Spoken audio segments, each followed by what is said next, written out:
Jean-Claude, bonsoir. Oui, bonsoir. Nous sommes au stade olympique. Qu'est-ce que vous rappelle donc justement ce stade au niveau de la perche déjà et des autres événements? Oui, au niveau de la perche, l'élimination de Bubka, mais surtout de la victoire de Pérec. J'avais vu Pérec ici être éliminé après avoir gagné le 400 de la Coupe d'Europe. Elle était merveilleuse. Et évidemment, on se rendait bien compte qu'elle était capable de décrocher une médaille olympique. Ce qu'elle a fait, vous savez, des champions comme elle, il y en a très très peu. Et c'est pas uniquement la France qu'elle a touché, elle a illuminé la spécialité du 200-400 et on l'a vu ensuite à Atlanta. Donc autrefois donc, vous étiez entraîneur de perche, maintenant je crois que vous avez changé de statut, donc vous êtes toujours entraîneur mais oui, un autre sport. Entraîneur, j'y tiens, c'est une profession, j'apporte mon concours notamment à Europe comme consultant depuis plus de 30 ans. Et je les remercie bien sûr, comme vous, de me conserver leur confiance. Mais ma profession, c'est entraîneur et actuellement, j'entraîne les professionnels du Paris Handball avec une grande satisfaction puisqu'on a été champion de France de 2e division et qu'on remonte en première, c'est-à-dire parmi l'élite. Ce qui est quelque chose de très très difficile à faire et je souhaite beaucoup de plaisir et surtout de persévérance à ceux qui, étant en 2e division, veulent remonter en première. Bonne chance et beaucoup de travail. Super, on va revenir à la perche. À 92, naturellement, avec la victoire de Tarasov. C'était une grande époque avec Bubka, Tarasov, Trandenkov. Le début de Jean Galfion. Oui, également aussi, mais avant de parler des Français, on va parler des Russes, parce que cette année, ils sont absents à Barcelone. Et on a juste Victor Kristakov qui est à 5,75, qui est 15e au bilan.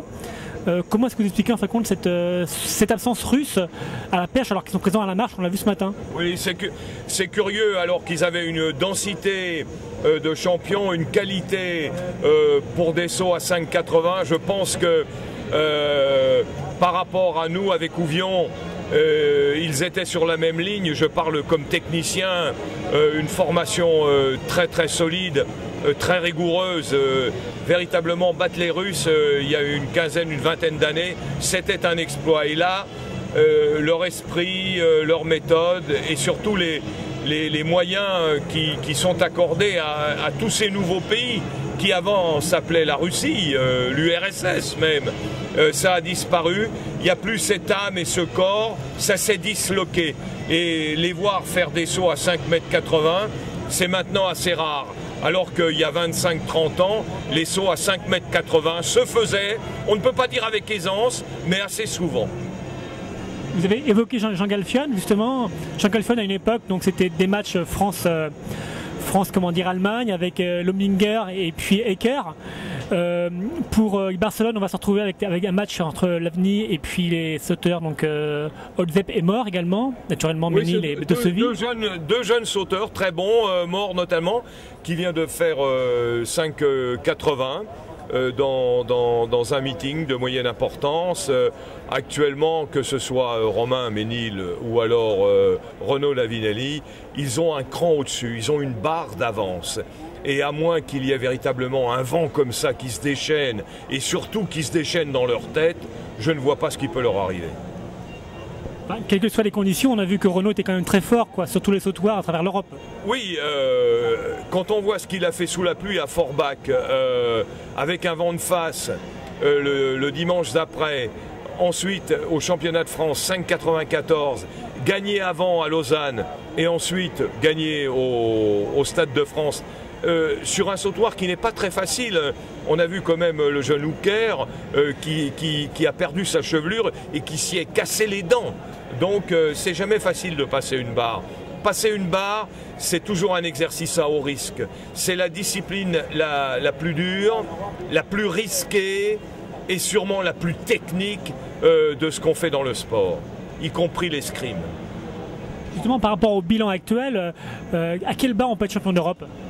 avec un saut à 5,80 de bonne qualité, une montée de barre comme Renaud et Romain les font actuellement, un 50, 70, 80 ou un 55, 70, 85 ou 80, ça doit passer. Mais vous savez, il faut toujours être prudent, avoir une barre d'avance, regarder un petit peu comme aux échecs, comment l'adversaire va déplacer sa carte, combien il lui reste de sauts, comment il est que c'est un homme qui prend des risques? Est-ce que c'est un aventurier pour la première place?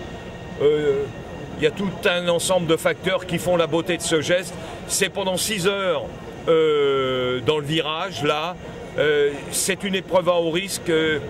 C'est toujours un après-midi difficile, qu'on soit comme entraîneur dans la tribune ou alors sur le stade. C'est des moments que l'on n'oublie jamais. Qu'on gagne ou qu'on perde du reste. Merci. Une autre question, donc toujours par rapport à Renaud et à Romain. L'an passé, ils font 2 et 3 à Berlin.